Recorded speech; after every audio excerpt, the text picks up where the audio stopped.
Hello students! In this video, we're going to learn about the fascinating world of how plants and animals transport important substances within their bodies. We'll explore how plants absorb water and nutrients through their roots, and how animals manage these processes with their circulatory systems. Let's get started. Plants, like all living things, need water and nutrients to grow and thrive. They get these essentials from the soil through their roots. This process, known as absorption, is crucial for their survival. But how does this absorption happen? There are two key processes involved: diffusion and osmosis. Diffusion is like a natural flow of particles. It happens when particles move from an area where they are more concentrated to an area where they are less concentrated.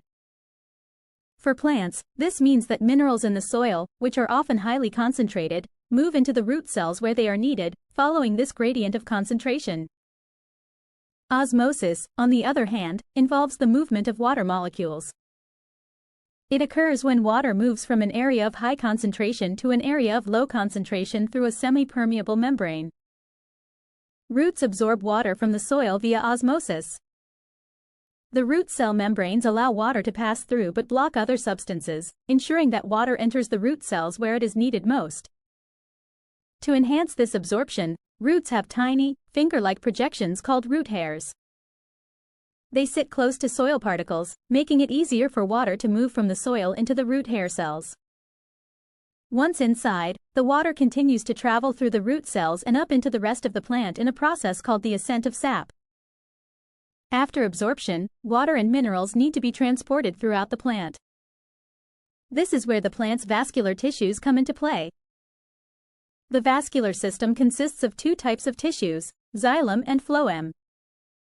Xylem acts like a plant's water delivery system, transporting water and minerals from the roots to the stems, leaves, and flowers.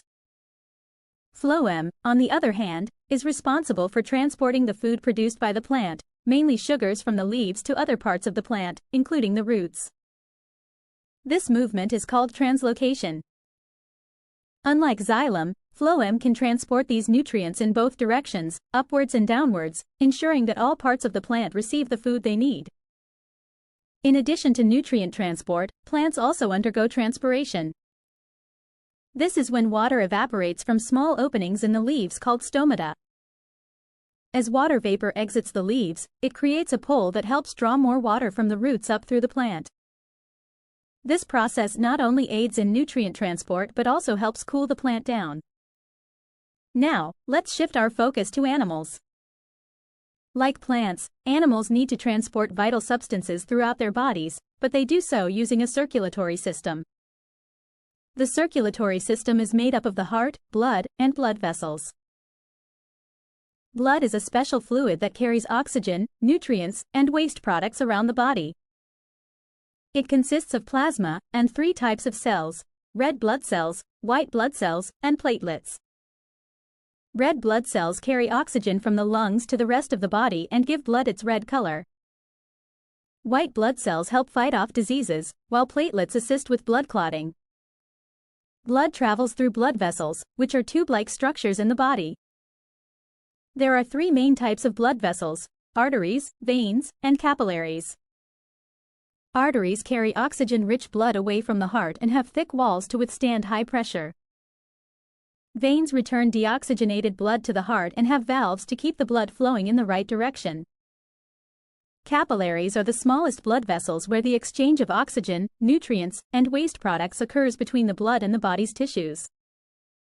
The heart, a crucial part of the circulatory system, is divided into four chambers: the right atrium, right ventricle, left atrium, and left ventricle. This structure helps separate oxygenated and deoxygenated blood.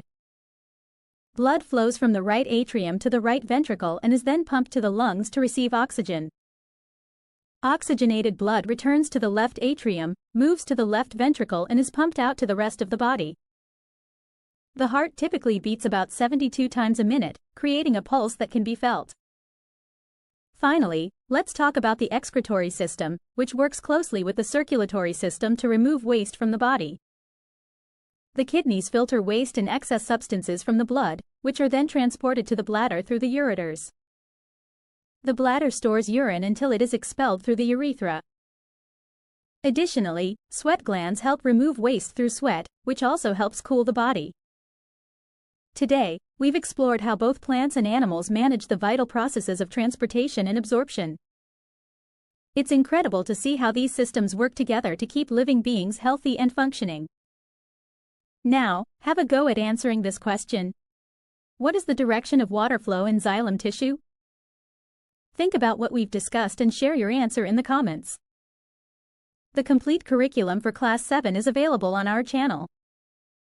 Check out all the links provided in the description below. Please make sure to like, share, and comment for more such videos.